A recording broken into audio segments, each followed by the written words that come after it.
La historia de nuestro pueblo ha estado aderezada con motivos mágicos al paso del tiempo. La llegada del misionero Quino a estas tierras del desierto dio origen a una cultura de esfuerzo, no sin desconocer a los primeros pobladores que a través de sus petroglifos nos dan cuenta de la huella que dejaron en esta tierra. Los estudiosos de la historia nos ubican originalmente en la cultura trincheras, término un tanto confuso con la tradición trincheras, caracterizada por la cerámica púrpura en rojo. Los asentamientos humanos se localizaban donde el agua garantizaba la supervivencia de grupos y su agricultura incipiente. Posteriormente viene la conquista. En el año de 1572 llegan los jesuitas, para el año de 1600 llegan al río Yaqui y en nuestra región, en el año de 1692, llega el padre Eusebio Francisco Quino. En el segundo viaje de Quino por estos rumbos, en diciembre del año de 1694, acompañado del capitán Juan Mateo Mange, señala que en Pitiquín había agricultura a los márgenes del río Asunción con sistemas de riego. Así que el padre Quino vino a organizar a los habitantes del Pitiquín, que significa lugar donde se juntan dos ríos, y así incorporarlos al sistema de misiones. Quino funda la misión de San Diego del Pitiquín con los habitantes y la infraestructura que en aquel entonces habían creado los Pimas en nuestro pueblo. El aporte del padre Quino fue la organización de las gentes de Pitiquito con una nueva estructura de mando, un nuevo modelo de producción, la división social del trabajo y distribución del producto entre los participantes en la producción del mismo. Además, introducción de nuevas variedades de cultivo como el trigo y frutales, la ganadería, nuevas instituciones que permitieran el desarrollo de la comunidad y la enseñanza del Evangelio como un mecanismo de control. La misión de San Diego del Pitiquín cumplió con su responsabilidad histórica. Nunca el padre Quino se dedicó a fabricar templos.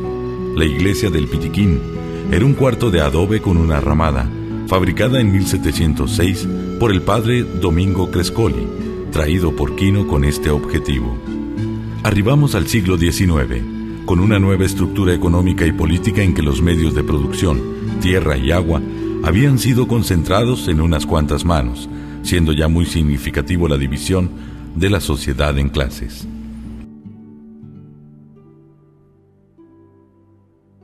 Con la independencia, el control político, económico y social permaneció en manos de los que disponían de recursos y los jerarcas de la iglesia con sus descendientes. Se construyeron las 4 tomas que sacaban el agua del río Asunción para regar las 2.000 hectáreas que abrieron al cultivo. La Constitución Política de 1831 apenas se sintió.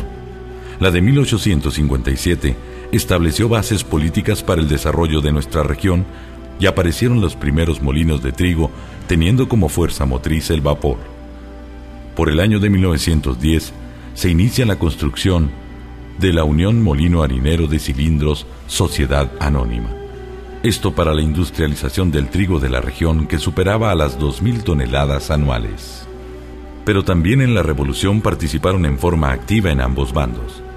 Fueron muchos los movimientos armados tanto en el primer período maderista como también intenso fue el movimiento contra el dictador Huerta. Después de la revolución no pasó nada, hasta que la Constitución Política de 1917 fijó las bases jurídicas y políticas para el cambio. En Pitiquito, en 1872, egresó su primera generación de estudiantes de secundaria. Aunque posteriormente desapareció, las autoridades municipales se preocuparon por traer muy buenos maestros. Arturo García Nender, Carlos Chávez, Ignacio Covarrubias, don José Carmelo, doña Carmela Reina Sotelo y posteriormente la maestra Manuelita Reina Ortega, entre otros. En la misma época funcionaba la Escuela de Niñas La Corregidora. Fueron sus maestras las hermanas Jiménez, las hermanas Buibón, doña Juana Grijalva de Gamboa, doña Quirina Valencia, doña María Luisa Nieblas y Candelaria Lizárraga. Recorrer las calles del Pitiquito de principios de siglo a través de una imagen es viajar en el tiempo y estar justo en ese lugar. Pero si al recogernos en la historia nos conecta con ese pasado que nos alimenta el sentido de pertenencia, vivirla es mucho más reconfortante. Hoy en día el sentido de pertenencia nos cobija y en la celebración de un encuentro entrelazamos más nuestra hermandad. Hace 30 años se escribió una página más en la historia de nuestro pueblo. Movidos por el sentimiento de estar lejos de casa, un grupo de pitiqueños decidieron buscar la manera de cómo reunirse en una fecha y volver a saludarse, volver a reencontrarse.